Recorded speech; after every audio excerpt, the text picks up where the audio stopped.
எல்லாருக்கும் வணக்கம். இன்னைக்கு கொம்பு சிவி படம் ரிலீஸ் ஆயிருக்கு. உண்மையிலேயே ரொம்ப சந்தோஷமா இருக்கு, மனசு நிறைவா இருக்கு படம் பார்த்து வந்தது. ஏன்னா ஷம்மு வந்து நீண்ட நாள் போராடி கஷ்டப்பட்டு 13 வருஷம் சினிமா காலத்துல வந்து 4வது படம் இருந்தாலும் 4வது படம் இன்னைக்கு வந்து எல்லா சினிமாவுக்கு அனைத்து ஜாம்பவான்களும் சேர்ந்து இந்த படத்தை சேர்ந்துருக்காங்க. யுவன் சங்கர் ராஜா சார் இருக்கட்டும், பொன்ராம் சாரா இருக்கட்டும், சரத்குமார் சாரா இருக்கட்டும், இசைஞானி இளையராஜா சார் இருக்கட்டும், அவர் ஒரு பாட்டு பாடியிருக்காரு.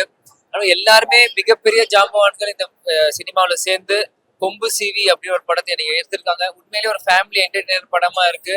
நான் நேத்துல இருந்து 3 வாட்டி இந்த படம் பார்த்துட்டேன். இருந்தாலும் எனக்கு சலிப்பு, எனக்கு வந்து போரே அடிக்கல. மேலும் மேலும் ஃபாஸ்டா தான் இருக்கு படம். ஆக்ஷன் சீக்வன்ஸா இருக்கட்டும், காமெடியா இருக்கட்டும், சாங்ஸா இருக்கட்டும், தார்னிகா, ஐரா, இது மாதிரி எல்லாருமே ரொம்ப நல்லா பண்ணியிருக்காங்க படம். கண்டிப்பாக இது ஒரு ஃபேமிலி என்டர்டெய்னரா இருக்கும். அடுத்த 2 வாரம் எந்த படம் இல்லாதனால ஹாலிடேஸ் இருக்கு. மக்கள் அனைவரும் தியேட்டர்ல போய் இந்த படத்தை பார்க்கணும். கண்டிப்பாக உங்க கேப்டன் மகன் சண்முகம் படம் நீங்க எல்லாரும் ஆதரவு கொடுக்கணும் இந்த இடத்துல நான் கேட்டுக்கிறேன். நிச்சயம் இந்த உங்களுடைய எதிர்பார்ப்பை நிச்சயம் கொம்பு சிவி பூர்த்தி செய்யும். கண்டிப்பா நீங்க தியேட்டர்ல போய் பார்க்கணும். எனக்கு படம் ரொம்ப பிடிச்சிருக்கு, நல்லா இருக்கு படம். தேங்க்யூ.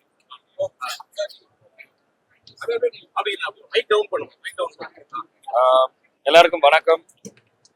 நானும் சரத் சார், பொன்ராம் சார், நாங்கள் எல்லாரும் வந்து மக்களை வந்து நல்லா சிரிக்க வைக்கணும்னு ஒரு முயற்சி பண்ணோம்.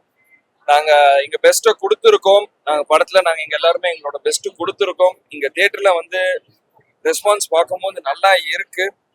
ஸோ நாங்கள் ஒர்க் பண்ணது வந்து நல்லபடியாக மக்களுக்கு போய் சேருதுன்னு நினைக்கிறோம். ஸோ நீங்கள் எல்லாரும் தியேட்டருக்கு வந்து என்னையும் எங்கள் டீமையும் சப்போர்ட் பண்ணணும். உங்களோட ரிவ்யூவை எங்களுக்கு கொடுங்க. நீங்கள் தியேட்டருக்கு போய் படத்தை பார்த்துட்டு நல்லா சந்தோஷமா ரிட்டர்ன் வீட்டுக்கு போகணுன்னு தான் நாங்கள் ஆசைப்பட்டோம். அது நாங்கள் நடக்குதுன்னு நாங்கள் நினைக்கிறோம். ஸோ நீங்கள் எல்லாரும் தியேட்டருக்கு போய் படத்தை பாருங்க, பார்த்துட்டு எங்களுக்கு சப்போர்ட் பண்ணுங்க. அப்போட டைட்டில் கார்டு வந்து புதுசாக ஆமாம், அது அவங்க ப்ரொடக்ஷன் ஸ்டார் சினிமாஸ்க்காக அவங்க அது பண்ணியிருக்காங்க. அது அவங்களோட டைட்டில் கார்டு. அது நம்மளுக்கு அதுக்கும் அம்மாட்ட பெர்மிஷன் கேட்டு அதை அவங்க பண்ணியிருக்காங்க. ஓகே.